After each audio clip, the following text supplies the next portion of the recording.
पक्नु एकछिन अहिले यहाँ लडेर चाहिँ मेरो ढाड र पाता चाहिँ फुस्केला hello everyone welcome back to my channel Elfina and family ब्लग्समा चढ्नु भएछ हौ बिचरा मेरो बुढो त के ए बरु तपाईँले तपाईँले उयो ल्याउनु भएको भए चाहिँ हुन्थ्यो केही झोला सोला है लिएर आइदिउँ झोला लिएर आउनुपर्ने भयो क्या गाइज झोला छ बुवा बुवा यहीँ हुन्छ त कि धेरै भएर होला कि मलाई त लिची खानै मन लाग्दैन के गर्नु अब लिची पनि छ यता लिची छ यतातिर आँपहरू छ यतातिर लेमनहरू छ हजुर हुन्छ त्यही बोटको मत्तो बोटको केही नगरिकन टिप्नु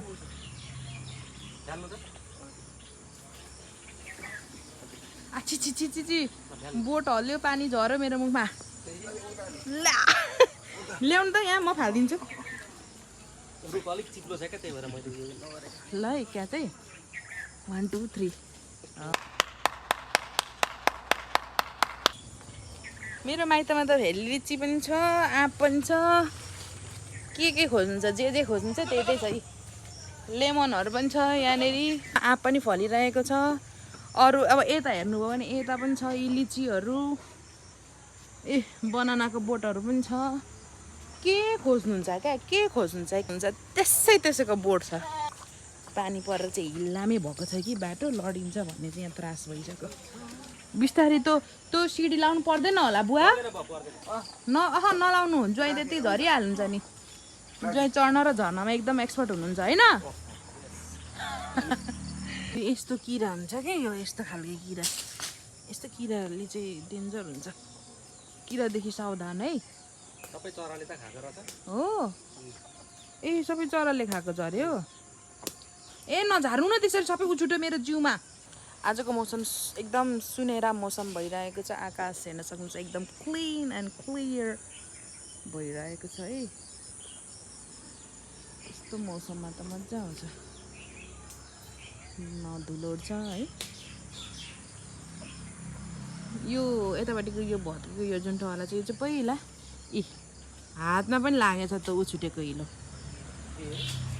यो जुन टहरा देख्नुहुन्छ नि यो टहरा चाहिँ पहिलाको सानो हुँदाखेरिको टहरा हो यहाँ चाहिँ के गर्नुहुन्थ्यो भने नि यहाँ चाहिँ सुँगुर पालन गर्नुहुन्थ्यो पहिला मेरो मम्मीले ठुलो मम्मीले अहिले त यो यस्तो भयो हामी सानो हुँदाखेरि यो खोर थियो क्या पहिलाको यो चाहिँ इतिहास बोकेको टहरा हो हेरिदिन्छु ल अङ्कुसेका राखेको छ लिची जाने चिप्लिन्छ कि भन्ने डरै भइसक्यो मलाई त यो हो कि Daisy what's up Daisy high यो चाहिँ मेरो डेजी कुकुर है यसको नाम मैले नि राखिदिएको डेजी छैन त सुदान कहाँ राख्नु भयो हेर्नु त भयो एकचोटि भेटेँ मैले यो चाहिँ हो क्या अङ्कुसे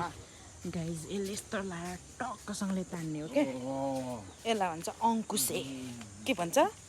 अङ्कुसे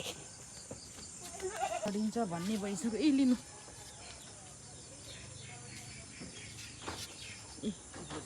बिस्तारै तपाईँ चाहिँ बिस्तारै गर्नु त चिप्लो रुख छ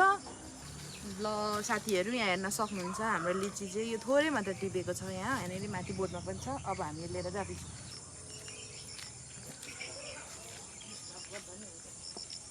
भने हामीलाई पुग्छ नि यो चाहिँ कसलाई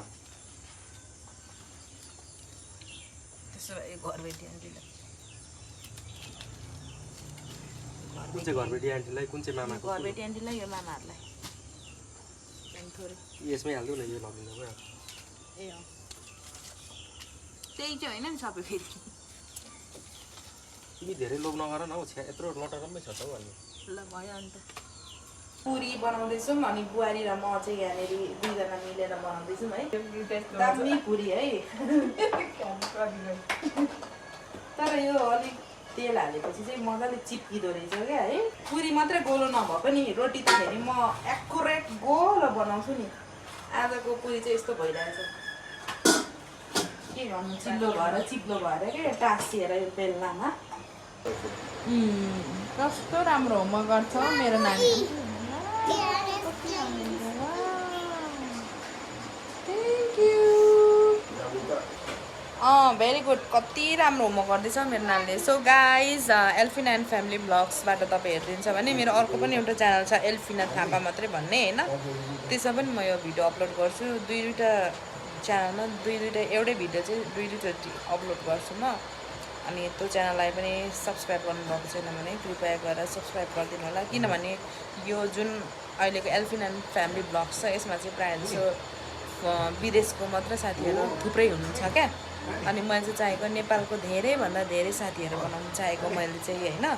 र च्यानललाई सब्सक्राइब गर्न नभुल्नु होला साथसाथै लाइक अनि सेयर पनि गरिदिनु होला so see you next video till then bye bye take care